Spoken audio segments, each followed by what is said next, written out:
La Corte Suprema de Justicia condenó a Cristina Fernández de Kirchner y confirma esta sentencia a 6 años de prisión, también inhabilitación en perpetuo para ocupar cargos públicos. Y es parte de lo que vamos a revisar a esta hora con Tobías Belgrano, consultor político desde Argentina. Tobías, un gusto que nos acompañes.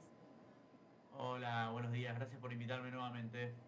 Gracias, Tobías, por acompañarnos y además, bueno, abordar un poco más de qué trata esta causa llamada vialidad y además también en por qué fue condenada, cuál es el caso, a quién involucra.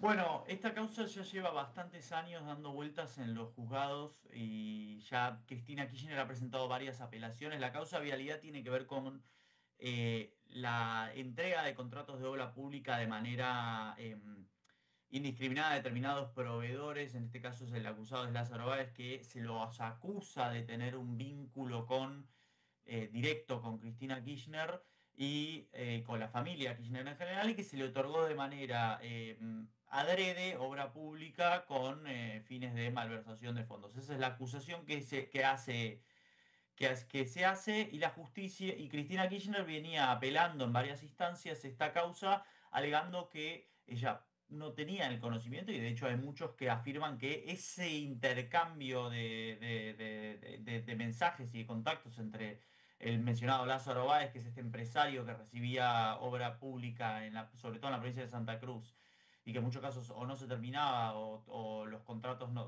habían demasiadas irregularidades. eh, Cristina Kirchner venía alegando, y muchos vienen alegando, que cuando muere Néstor Kirchner estos contactos frenan, este contacto con Lázaro Báez frena, y que ella no estaba al tanto. Y acá hay todo un tecnicismo jurídico, que es si Cristina estaba al tanto o no de estos contratos de obra pública o no, y si por ende es culpable de algo que haya sucedido durante su administración. Y es algo que tiene muchos vericuetos jurídicos. Cristina apela y llega pidiendo un recurso por irregularidades en el proceso judicial. Viene diciendo, bueno, acá hay irregularidades en el proceso, apelo hasta la Corte Suprema. Y el recurso extraordinario que pide a Cristina Kirchner para apelar a la Corte Suprema el día de ayer fue rechazado, con lo cual queda firme la sentencia de la Cámara anterior, que decía que Cristina Kirchner tenía que pasar 6 años en prisión y quedaba inhabilitada en perpetuidad a ejercer cargos públicos. Ahora, Tobías, me llama la atención también lo que ha alegado Cristina Fernández de Kirchner. Por ejemplo, ha dicho que esta es una persecución política, incluso judicial y mediática por sus rivales políticos. También ha negado los cargos. Por cierto, tiene 5 días hábiles ahora para presentarse, para ser detenida. Y además me llama la atención que la defensa ha dicho que en este caso la Fiscalía no produjo evidencias, ni un solo documento o mensaje que vincularan de manera directa con esta causa vialidad. Por eso, como veníamos diciendo, había unos contactos entre ciertos miembros del Ejecutivo, pero no directamente hacia la figura de Cristina Kirchner. Entonces, su argumento es que no hay evidencia consistente que la vincule directamente con Lázaro Báez, por lo tanto, no pueden producir la evidencia adecuada. Eh, Eso por un lado, esas son las irregularidades que ella presenta. Y a nivel político y a nivel persecutorio, que es la acusación que está haciendo Cristina Kirchner de parcialidad, hay una cuestión, si queremos, temporal por parte del Poder Judicial y de la Corte Suprema, que presta cierta, por momentos, o sospecha o levantar la ceja por porque a veces no se daba de la misma forma, no se enjuiciaba de la misma forma a otros políticos. Por ejemplo, Domingo Felipe Cavallo, el ministro de Economía de Menem, por recibir sobresueldos, admitido por él que recibió sobresueldos, el año pasado fue absuelto por prescripción de la causa. O, por ejemplo, que para mí es el paralelismo más fuerte, que es con el presidente Carlos Menem, que fue arrestado con prisión preventiva en julio del 2001, y tampoco se lo inhabilitó a ejercer cargos públicos. De hecho, fue senador por la provincia de La Rioja durante casi todo el resto de su carrera política, hasta que a sus 84 años se lo inhabilitó por el resto de su vida, que ya era prácticamente inviable esa sentencia. Con lo cual, me parece que hay ciertas sospechas por parte del entorno de Cristina de que, una vez que ella anuncia su candidatura para ser diputada provincial por la tercera sección electoral, se activa el mecanismo judicial, que dicen, bueno, Cristina Kirchner debe ir presa 6 años y debe ser inhabilitada para ejercer cargos públicos. Y acá el tema político, yo creo que sí hay una parte donde se cuela, que es que Cristina Kirchner representa un 30% del electorado de la Argentina, le guste o no a distintos sectores, puede haber gente que esté a favor o que esté en contra, pero la realidad concreta es que representa un 30% del electorado de la Argentina.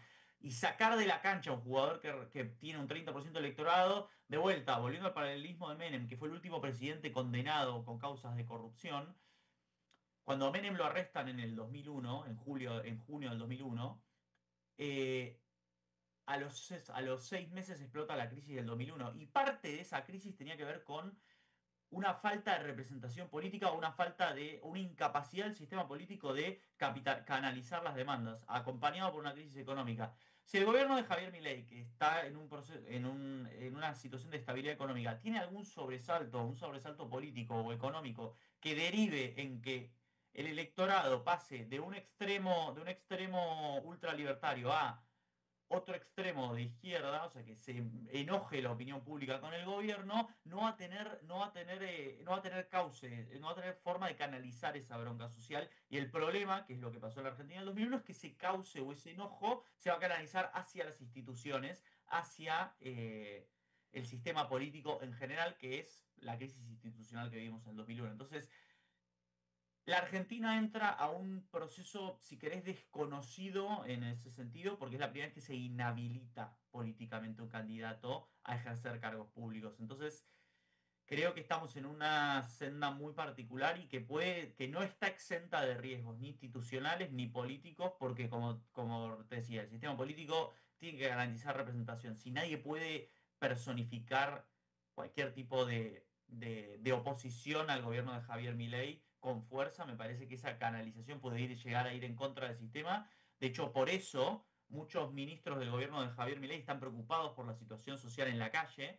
Ayer, perdón, varios sindicatos, como los sindicatos del Estado o los sindicatos de mecánicos, a- a- anunciaron un paro y medidas de fuerza y cortes de ruta por la situación de Cristina Kirchner.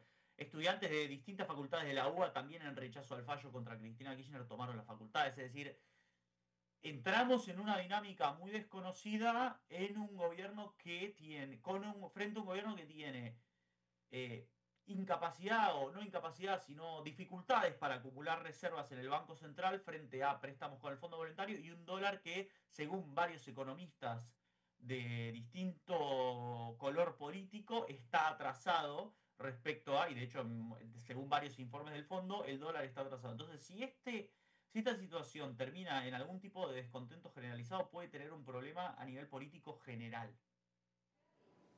Ahora, Tobías, también queda el interrogante de lo que va a pasar ahora con su partido, del que ella es presidenta, por supuesto también por lo que mencionabas anteriormente, pero además la popularidad de ella, de lo que representa, pero cómo a su vez esto puede impactar la popularidad del gobierno de Javier Milei, hablando por supuesto de esta rivalidad política, entendiendo además que hace muy poco tiempo, ya lo mencionabas también, que ella había dicho que iba a presentarse como candidata a las próximas elecciones para presentarse como diputada.